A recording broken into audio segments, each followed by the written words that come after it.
Күйеуім 10 күндік іс-сапардан жаңа оралған еді. Таңғы 6-да екеуміз әлі төсектен тұрмағанбыз. Сол сәтте жатын бөлмеміздің есігі айқара ашылды. Есіктің алдында енем тұрды. Мен ұялғаннан көрпені мойныма дейін тартып алдым. Ал ол кешірім сұраудың орнына бөлмені үнсіз шолып шықты. Еденде жатқан киімдерімізге, төсектің жанындағы үстелге, сол жерде тұрған дәрі қорабына қарады. Бір аптадан кейін сол дәрі жоғалып кетті. Ал оны кімнің алғанын сұраған күні күйеуімнің 3 жыл бойы мен туралы өтірік айтып келгенін білдім. Егер осындай өмірден алынған мағынасы бар әңгімелер ұнаса, арнаға жазылып қойыңыз. Енді бәрін басынан айтайын. Менің атым Айзере, 26 жастамын. Дәуренге тұрмысқа шыққаныма 3 жыл болды. Біз Астананың шетіндегі 2 қабатты үйде енемен бірге тұратынбыз. Бұл үй Дәуреннің марқұм әкесінен қалған. Атамыз 5 жыл бұрын қайтыс болыпты. Содан кейін үйдің бар тірлігі Назгүл апаның қолында қалған. Енемді жаман адам деп айта алмаймын. Ол таңғы 5-те тұрады, үйдің ішін жинайды, шайын қояды. Ауладағы гүлдеріне су құяды. Қонақ келсе, дастарханын жайнатып жібереді. Ауырған кезінде сорпа пісіріп, дәрімді алдыма келіп қойған күндері де болды. Бірақ оның мен ешқашан үйрене алмаған бір әдеті бар еді. Ол есікті қақпайтын. Тұрмысқа шыққаннан кейін алғашқы айда киім ауыстырып жатқанымда бөлмеге кіріп келді. Айзере, шай дайын деді. Мен үстімдегі көйлегімді асығыс түзеп, жарайды апа, қазір түсемін дедім. Енем шығып кетті, бірақ кешірім сұрамады. Сол кезде жаңа түскен келінмін, уақыт өте бір-бірімізге үйренерміз деп ойладым. Екінші жолы шашымды кептіріп тұрғанымда кірді. Үшінші жолы Дәурен екеуміз ұйықтап жатқанда пердені ашып кетті. Кейін біз жұмыста болғанда бөлмемізге кіріп, төсек орнымызды ауыстыратын болды. Киімдерімізді жинайды, шкафтың үстін сүртеді. Кейде заттарымды бұрынғы орнына емес, өзі дұрыс деп санаған жерге қойып кетеді. Маған мұның бәрі ұнамайтын, бірақ әр жолы өзімді тоқтататынмын. Бірге тұрып жатырмыз, болмашы нәрсеге дау шығармайын. Дәуренді мамасы мен әйелінің ортасында қалдырмайын дейтінмін. Менің мамам да ұзатыларымда. Барған жерінде сабырлы бол, үлкен кісінің көңіліне қара, алдымен отбасыңа сіңісіп ал деп шығарып салған. Сол сөздерді есіме түсіріп, үндемей жүрдім. Қазір ойласам, момын келін болу әрдайым жақсы мінез емес екен. Кейде ол өзіне ұнамайтын нәрсені күн сайын үнсіз қабылдау екен. Мен 3 жыл бойы солай өмір сүрдім. Бір сенбіде Дәурен 10 күндік іс-сапардан оралды. Оны қатты сағынған едім. Кешке ұзақ сөйлестік. Ол сапарындағы қызықтарды айтты. Мен үйде болған жаңалықтарды жеткіздім. Таңға жақын ғана ұйықтадық. Сағат 6-дан асқанда оның телефоны шырылдады. Жұмыстан хабарласыпты. Дәурен тұтқаны көтеріп, қысқа ғана сөйлесті де, қайта жаныма жатты. Жарты сағаттан кейін шығуым керек деді. 10 күн бойы жұмыста болдың ғой, бүгінде тыныштық жоқ па? Бір қағазға қол қоюым керек, тез келемін. Мен басымды оның иығына қойып, көзімді жұмдым. Бөлме күңгіртеді. Терезенің сыртында қала әлі толық оянбаған. Екеуміздің үстімізде бір ғана көрпе бар. Дәл сол сәтте есік айқара ашылды. Енем қолында таза сүлгі ұстап тұр екен. Мен селк етіп, көрпені мойныма дейін тартып алдым. Дәурен де орнынан көтерілді. Еденде оның көйлегі жатты. Орындықтың үстінде менің түнгі киімім бар. Төсектің жанындағы үстелде 2 стақан су мен күн сайын ішетін дәрі қорабы тұрған. Енем бәрін көрді. Бірақ ұялып, теріс бұрылмады. Кешірім де сұрамады. Бөлмені асықпай шолып шықты. Оның көзі үстелдегі дәріге түскенін анық байқадым. Сосын ернінің ұшымен жымиып, «Әлі жатсыңдар ма? Дәурен, жұмысқа кешікпейсің бе?» деді. Дәурен көрпені үстіне тартып, «Мама, есікті қақсаңызшы» деді. өз баламның бөлмесіне кіру үшін рұқсат сұраймын ба енді? Бірақ мен жалғызтырған жоқпын ғой. Білемін, көріп тұрмын. Енем сүлгіні орындыққа қойып шығып кетті. Есік жабылғаннан кейін мен Дәуренге қарадым. Естідің бе? Өз баламның бөлмесі деді. Ал мен бұл үйде кіммін? Қоя салшы, мамамның мінезін білесің ғой. 3 жылдан бері білемін, бірақ ол кісі біздің қандай жағдайда жатқанымызды көрді. Қазір барып ұрсайын ба? Ұрсудың қажеті жоқ, есікті қағуын айт. Жаңа айттым ғой. Сен оны бұрында айтқансың. Дәурен ауыр күрсінді. Айзере, таңертеңнен жүйкемді жұқартпайықшы. Өз үйімізге көшкенше шыдай тұр. Өз үйімізге көшкенше.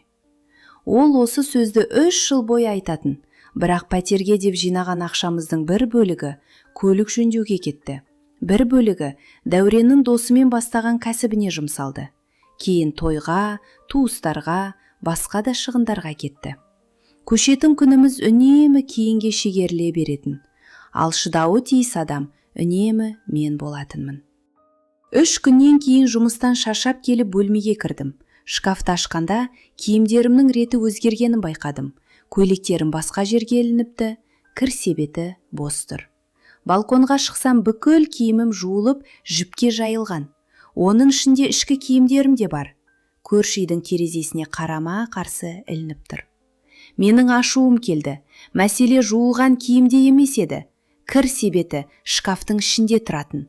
Оны алу үшін біреу біздің бөлмеге кіріп, шкафты ашқан.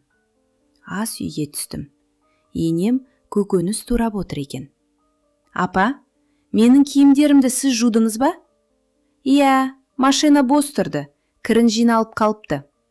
Бірақ кір себеті шкафтың ішінде ғой. Ашып алдым. Менің шкафымды неге ашасыз? Енем пышағын тоқтатып маған қарады. Киімімді жуып бергеніме ренжіп тұрсың ба? Киімімді өзім жуамын. Біздің бөлмеге рұқсатсыз кірмейінші. Біздің бөлме дейді. Бұл үйде сене жасыратын не бар? Оның сұрағы мені кінәлі адамдай сезіндірді. Жасыратын ештеңем жоқ, бірақ әр адамның жеке заты болады. Келін болып түскен үйінді бөтен үйдей көрме. Мен бөтен үйдей көріп жүрген жоқпын. Керісінше, өз үйімде өз бұрышым болғанын қалаймын. Енемнің жүзі өзгерді. Осы уақытқа дейін үндемей жүріп, енді не болды саған? Осы уақытқа дейін үндемегенім дұрыс болды деген сөз емес. Ол пышағын тақтайға қойды. Біреулер келін болып түскенде, енесінің қолына су құйып, батасын алуға тырысады. Сен болсаң, есігіңді жауып алып, бөлек мемлекет құрғың келеді. Апа, мен бөлек мемлекет сұрап тұрған жоқпын. Есікті қағуды ғана сұрап тұрмын. Енем жауап бермеді. Мен де сөзді созбай, бөлмеме көтеріліп кеттім. Сол кеште болған жағдайды Дәуренге айттым. Мамаңмен сөйлесші, бұл жолы шындап сөйлес. Жарайды, айтамын. Қашан? Ыңғайы келгенде. Сенің ыңғайың 3 жылдан бері келмеді. Айзере, жұмыстасы шаршап келдім. Қазір осыны талқылау міндетті ме? Мен де жұмыстан шаршап келдім, бірақ киімімді жинап, шкафымды қайта реттеп жүрмін. Ол үнсіз қалды. Мамам жалғыз қалды, деді сәлден соң. Папам қайтыс болғаннан кейін бәрін өзі бақылап үйренген. Бірден өзгерте алмайсың. Мен оны өзгертуді сұрамаймын.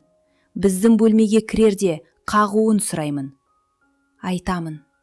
Ол солай деді де телефонына үңілді. Ол айтты ма, айтпады ма білмеймін. Бірақ келесі аптада есік тағы ашылды. Бұл жолы кешкі уақыт еді. Мен душтан шығып, айна алдында шашымды сүртіп тұрғанмын. Үстімде халат қана бар. Есік ашылып, енем кірді. Қолында менің қара сөмкем тұр екен. Залда қалып қойыпты, деді. Рахмет, орындыққа қоя салыңыз. Ол сөмкені қойды, бірақ шықпады. Үстелімнің үстіне қарады. Сол жерде ақ түсті кішкентай дәрі қорабы тұрған. Енем бір сәт дәріге, кейін маған қарады. Ауырып жүрсің бе? Деп сұрады. Жоқ. Онда бұл не? Мен бірден жауап бергім келмеді. Күн сайын ішетін дәрім. Қандай дәрі? Апа, бұл менің жеке мәселем. Ол ернін жымқырып. Жарайды, деді. Сосын шығып кетті. Есік жабылғаннан кейін мен дәріні қолыма алдым. Бұл жүктіліктен сақтануға арналған дәрі еді. Мен оны Дәуреннің келісімімен 3 жылдан бері ішіп жүрмін. Бірақ бұл туралы енеме айтпағанбыз. Негізі айтпауды Дәурен сұраған. Мамам түсінбейді, артық әңгіме көбейеді, деген. Сол кезде мен оның сөзін дұрыс көрдім. Ерлі зайыптының балалы болу мәселесін бүкіл әулетке түсіндіру міндетті емес деп ойладым. Дәріні жәшікке салып, жауып қойдым. Келесі күні кешке қорап жоғалып кетті. Алдымен өзім басқа жерге қойған шығармын деп ойладым. Үстелді, жәшікті, сөмкемді түгел қарадым. Жоқ. Төсектің астына дейін тексердім. Дәурен үйге келгенде бірден сұрадым. Үстелгегі дәрімді сен алдың ба? Қандай дәрі? Күнде ішетін дәрім. Жоқ, неге аламын? Онда кім алды? Ол күртешесін шешіп жатып сәл кідірді. Мамамнан сұра. Неге мен сұрауым керек? Сенің мамаң біздің бөлмемізден менің жеке дәрімді алып теккен болуы мүмкін. Мүмкін өзің бір жерге қойған шығарсың. Жоқ, ол кеше дәріні көрді, не үшін ішетінімді сұрады. Сонда да бір қорап бәрі үшін үйге тергеу жасама қойшы. Осы сөзі мені одан сайын ашуландырды. Мәселе дәріде емес. Біреу біздің жатын бөлмемізге кіріп, жеке затымды алып кеткен. Даусымды бәсеңдет, мамам естиді. Естісін, тағы да ұрыс шарын келе ме? Мен оған ұзақ қарадым. Дәурен, бұл үйде ұрысты мен шығарып жүрген жоқпын. Сен тек бірдеңе айту керек болған сайын менен тыныш отыруды сұрайсың. Ол жауап бермеді. Сол түні мен ұйықтай алмадым. Енем дәріні не үшін алды? Маған сенбегендіктен бе? Дәуренге көрсеткісі келді ме? Әлде мені әдейі ұялтқысы келді ме? Бірақ мен ол кезде негізгі сұрақты дұрыс қоймаған екенмін. Мәселе енемнің дәріні не үшін алғанында ғана емес еді. Мәселе оның мені не үшін күдікті адамдай бақылап жүргенінде болатын. 3 жыл ішінде бізде бала болмады. Сол 3 жылда бұл сұрақ менің соңымнан бір елі қалмады. Тойға барсақ, Айзере, сүйінші қашан? Дейді. Қонақ келсе, дәрігерге көріндіңдер ме? Деп сұрайды. Бір жеңгем қолыма бір емшінің телефон нөмірін ұстатты. Тағы бір туысымыз. Қыз баланың жасы тез өтіп кетеді, Дәурен жалғыз ол ғой, деді.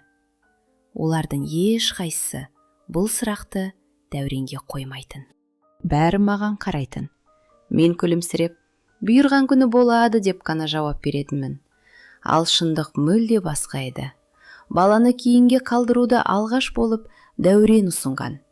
Үйленгенімізге 6 ай болғанда ол, Айзере, 2 жыл күтейік деді. Менің жұмысым әлі тұрақталмады. Пәтерге ақша жинайық. Бала болса сен декретке шығасың. 1 айлықпен мамамның үйінен ешқашан көшпейміз. Мен де асығып жүрген жоқ едім. Алдымен өз баспанамыз болғанын қаладым. Жарайды дедім. Бірақ бұл екеуміздің ортақ шешіміміз болсын. Әрине, деді ол. Мен сол сөзіне сендім. 3 жыл бойы туыстарының сұрағына жалғыз жауап беріп жүргеніммен Дәурен екеуміздің арамызда бәрі анық деп ойладым. Енем ғана бұл туралы тікелей сұрамаған. Мен оны әдептілігі деп жүрдім. Сөйтсем ол жауабын менен емес, ұлынан алып қойған екен. Ертеңіне таңғы 6-да төменге түстім. Енем ас үйде жалғыз отыр. Үстел үстінде 2 кесе шай тұр. Ал ортасында менің жоғалған дәрім жатыр. Ол мені күтіп отырған екен. Отыр, деді. Мен қарсысына отырдым. Мынаны іздедің бе? Иә, оны неге алдыңыз? Бұл қандай дәрі екенін білдім. Білсеңіз де оны алуға құқығыңыз жоқ. Дәурен біле ме? Әрине біледі. Маған өтірік айтпа. Осы 2 сөзден кейін ішімде 3 жыл жиналған реніш қозғалып кеткендей болды. Мен сізге өтірік айтып отырған жоқпын. Ұлым бала күтіп жүр, ал сен жасырын дәрі ішіп жүрсің. Мен алғашында оның сөзін дұрыс түсінбедім. Не дедіңіз? Дәурен балалы болғысы келеді. Сен әлі дайын емес екенсің. Ол сені қинамай күтіп жүр. Құлағым шыңылдап кетті. Мұны сізге кім айтты? Өзінің айтқаны. Айзере әзірге бала қаламайды, оны қыспаңыз, деді.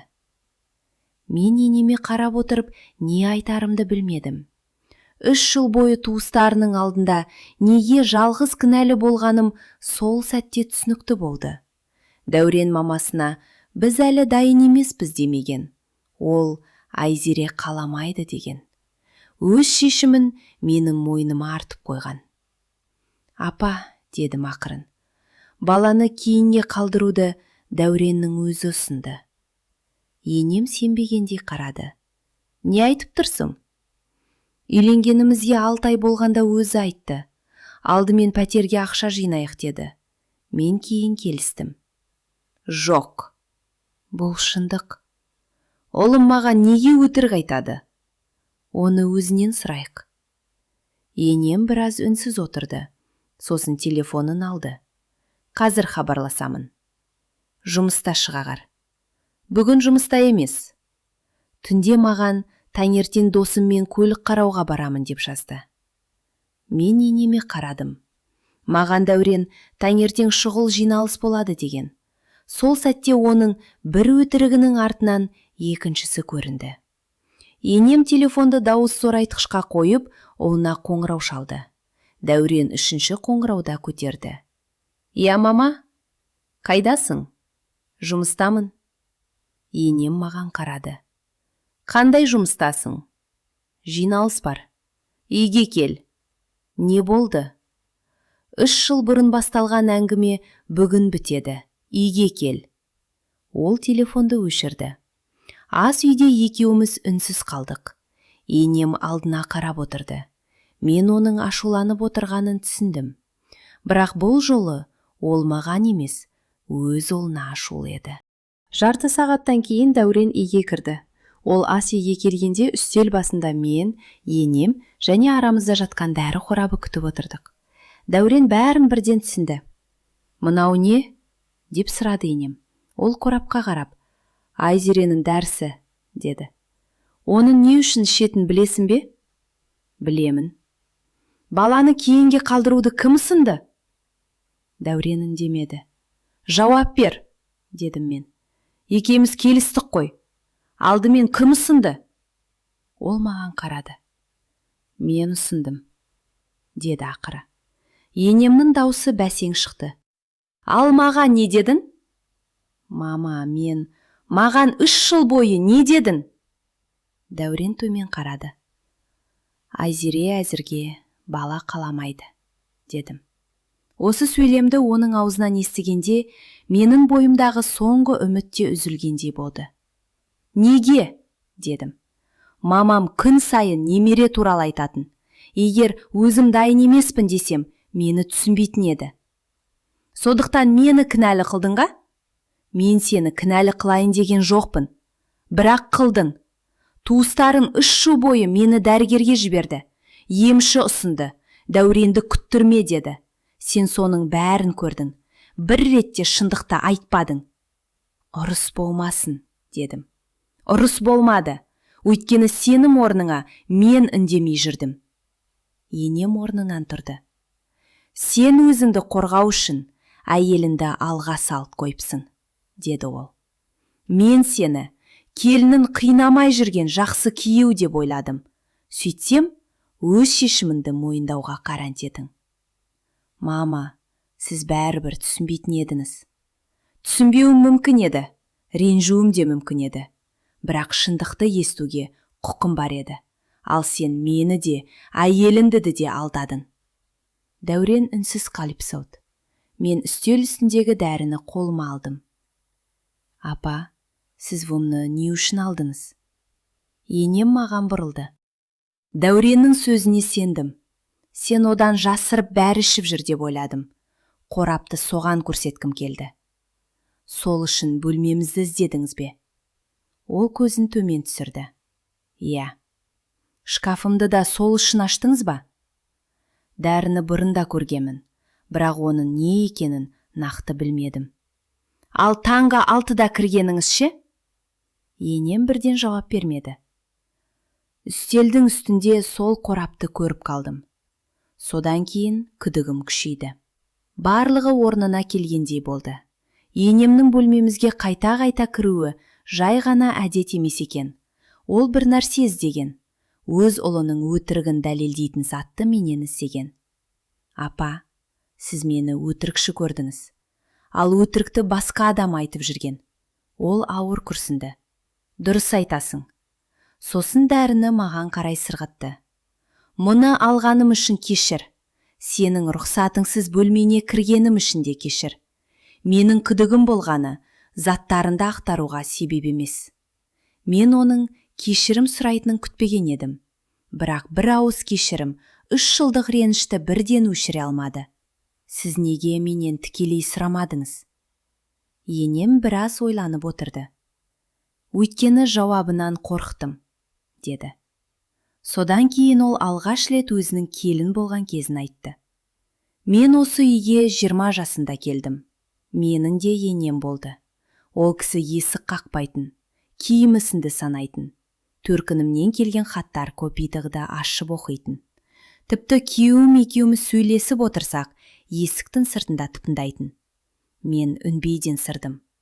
Бір-біріңді бұлай істейсіз, деп сұрадым. Ол маған, бұл үйге не әкеліп, не алып жүргеніңді біленім керекен, деді. Нотюль апа ащы жымиды. Сол күні өзіме, келін алсам, ешқашан бұлай істемеймін, деп серт берген едім. Ол маған қарады. Бірақ мен де сол кісіге ұқсап кетіппін. Неге? Қорқыныштан. Дәурен жалғыз ұл. Папасы немере сүйе алмай кетті. Ұлым, Айзере бала қаламайды деген сайын, сені бұл отбасыға уақытша келген адамдай көре бастадым. Бір күні баламды алып кетіп қалады ма? Деп қорықтым. Сұраудың орнына күдіктендім. Күдіктенген сайын бөлмене кіре бердім. Сол сәтте мен енемді алғаш рет тек үстемдік жүргізгісі келетін қатал әйел емес, қорқынышына жеңілген адам ретінде көрдім. Бірақ оны түсіну, оның әрекетін дұрыс деп қабылдау емес еді. Апа, сіздің қорыққаныңызды түсінуге тырысамын. Бірақ бүгіннен бастап біздің бөлмеге рұқсатсыз кірмейсіз, шкафымды ашпайсыз, заттарымды алмайсыз. Жарайды.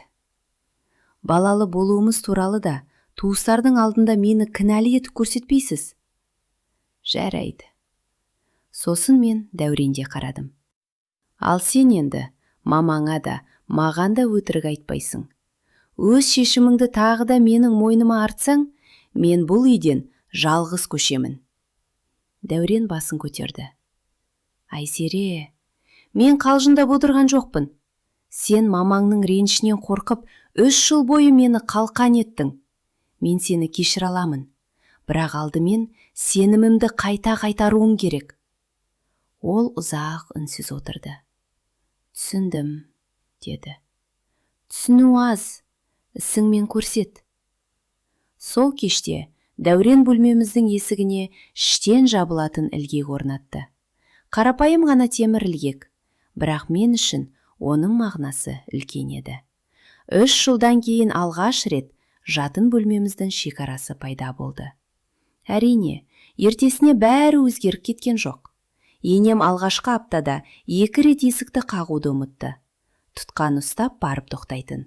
Кейін сырттан, Айзере, кіруге бола ма? Деп сұрайтын болды. Бір күні мен жұмысқа жиналып жатқанда есік қағылды. Кіре беріңіз, апа. Енем ішке кірді де төсектің үстіндегі киімдерге қарады. Бұрын болса, бірден жинай бастайтын еді. Бұл жолы. Мыналарды машинаға салып жіберейін бе, әлде өзім жуасың ба? Деп сұрады. Өзім жуамын. Жарайды. Ол шығып кетті. Қарапайым ғана әңгіме. Бірақ сол күні мен оның шынымен өзгеруге тырысып жүргенін түсіндім. Дәурен де бірден мінсіз күйеу болып кеткен жоқ. Дегенмен енді мамасы бір нәрсе сұраса, менің артыма тығылмайтын болды. Бір күні дастархан басында енем тағы да: «Немере сүйетін күн бар ма өзі?» деп қалды. Бұрын Дәурен үндемей маған қарайтын. Бұл жолы кесесін қойып: «Мама, баланы кейінде қалдыруды бірінші мен ұсындым. Айзеренің кінәсі жоқ. Бұл екеуміздің шешіміміз. Дайын болғанда өзіміз айтамыз», деді. Енем маған бір қарады. «Жарайды, онда бұл әңгімені жаптық», деді. Мен сол бір сөйлемді 3 жыл күткен екенмін. Бірнеше аптадан кейін таңғы 6:30-да ояндым. Дәлізден енемнің аяқ дыбысы естілді. Денем еріксіз жиырылып қалды. Ескі қорқыныш адамның ойында ғана емес, денесінде де сақталады екен. Аяқ дыбысы біздің есіктің алдына келіп тоқтады. Бірақ тұтқа қозғалмады. Оның орнына есіктің сыртынан 2 рет жай ғана дыбыс шықты. Тық, тық. «Айзере, шай қойдым. Уақытың болса түс, болмаса демала бер», деді енем. Мен жауап беруге асықпадым. Ол біраз күтті де баспалдақпен төмен түсіп кетті. Кей адам үшін бұл жай ғана есік қағу шығар. Ал мен үшін ол: «Сен бұл үйде бөтен емессің, бірақ сенің де жеке шекараң бар», деген сөз еді. 3 жыл бойы мен тыныштық сақтап жүрмін деп ойладым. Шын мәнінде ішіме реніш жинаппын. Енем отбасын қорғаймын деп ойлаған. Шын мәнінде менің жеке өміріме қол сұғыпты. Ал күйеуім үйде жаңжал болмасын деп ойлаған. Шын мәнінде өзінің қорқынығын менің мойныма артып қойған. Сол кезде түсінгенім, отбасын үлкен жаңжал ғана бұзбайды. Кейде айтылмаған бір шындық, қойылмаған бір шекара және күн сайын қайталанатын кішкентай өтірік те адамдарды бір-бірінен алыстата береді. Есігімізге қойылған темір ілгек біздің мәселемізді шешкен жоқ. Мәселені шешкен әркімнің өз қателігін мойындауы. Мен үшін ең қиын кешірім енеме емес, күйеуіме берілді. Өйткені бөтен адамның күдігі ауыр болса да, ең жақын адамының сені қалқан етіп пайдаланғаны одан да ауыр екен. Мен оны кешірдім, бірақ бірден емес. Кешірім сұрау бір сәттік әрекет, ал жоғалған сенімді қайтару үшін кейде айлар, тіпті жылдар керек. Қымбатты көрермен, сіз қалай ойлайсыз? Айзере енесі мен күйеуін кешіріп, осы үйде қалғаны дұрыс болды ма? Әлде күйеуінің 3 жылдық өтірігінен кейін бөлек кетуі керек пе еді?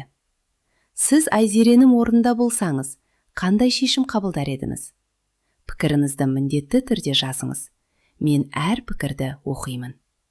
Егер оқиғаны соңына дейін тыңдасаңыз, арнаға жазылып, видеоға лайк басып қойыңыз.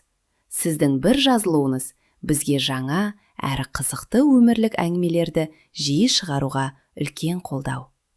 Тыңдағаныңызға рахмет. Келесі әңгімеде кездескенше аман болыңыздар.